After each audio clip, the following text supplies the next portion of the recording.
I got a simple question for you. Here's the question. Do you believe that one day you're not going to live in the world that was given to you? That's right, but you are going to actually live in the world that you dream of.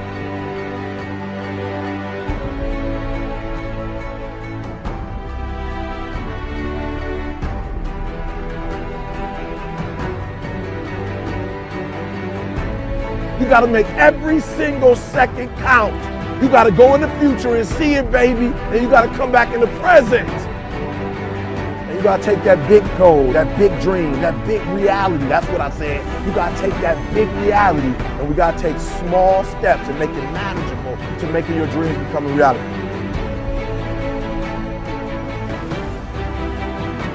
Think big. Dream big, but start small. That's right, start small. Remember what I told you, start where you are with what you have, because what you have is plenty. That the biggest enemy you have to deal with is yourself. There's an old African proverb that says, if there's no enemy within, the enemy outside can do us no harm. You don't have to personally be perfect. Are you hearing me? There are those of you right now, you should have cut a CD. You should have wrote a book. You should have got in school and got that degree. You should have started your own business. There's so many things you should have done. You should have done, but you didn't do it because you're scared. You believe that you said scared of what? I ain't scared. You are scared. You are scared. You're scared of failure. You're scared to make a mistake. You're scared that you're not perfect. And I'm telling you today, you ain't got to be perfect. Are you hearing what I'm saying? You don't have to be perfect to get what you want, to do what you want, to have what you want, to be what you want. You don't have to be perfect. It's a lie. There will never be a point in your time in your life where it's the right time to do a great thing. If you're waiting for that perfect moment, that perfect timing, it's not going to happen. You know what you have to do? You have to create the perfect time and the perfect opportunity and the perfect situation. So that a lot of people become comfortable. They stop growing. They stop wanting anything. They become satisfied.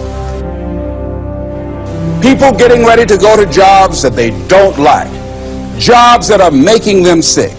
You see, when you're not pursuing your goal, you are literally committing spiritual suicide.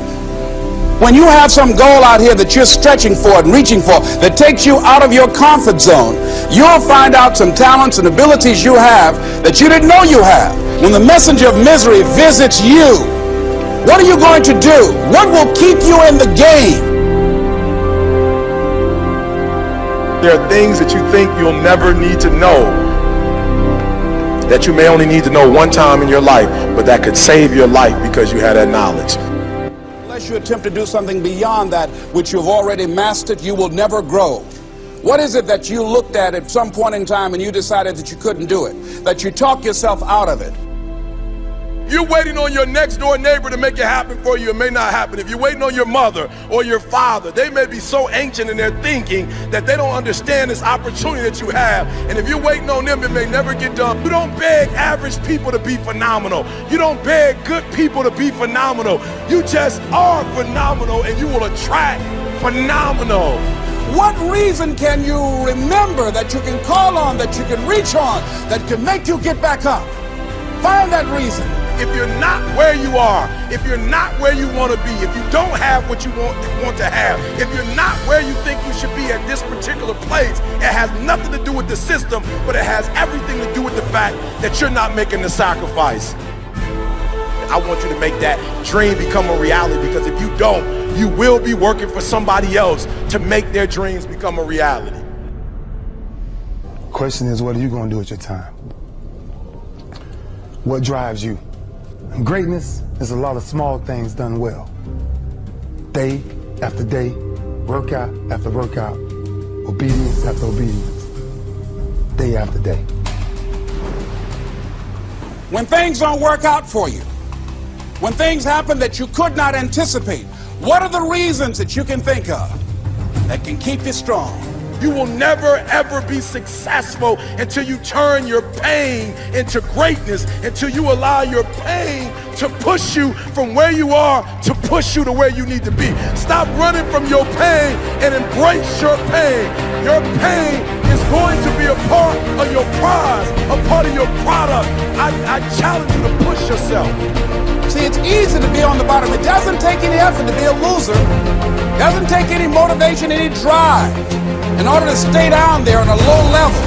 But it calls on everything in you. You have to harness your will to say, I'm going to challenge myself. I mean that what you did last week don't count.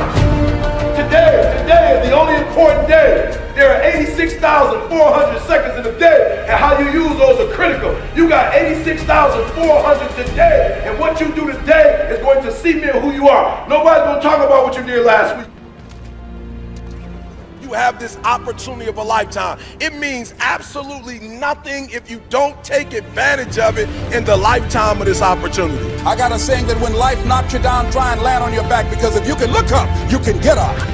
If you want a thing bad enough to go out and fight for it, to work day and night for it, to give up your time, your peace, and your sleep for it, if all that you dream and scheme is about it, and life seems useless and worthless without it. See, it's time now. If you want to make this your decade, you've got to start saying yes to your life. You've got to start saying yes to your dreams, yes to your unfolding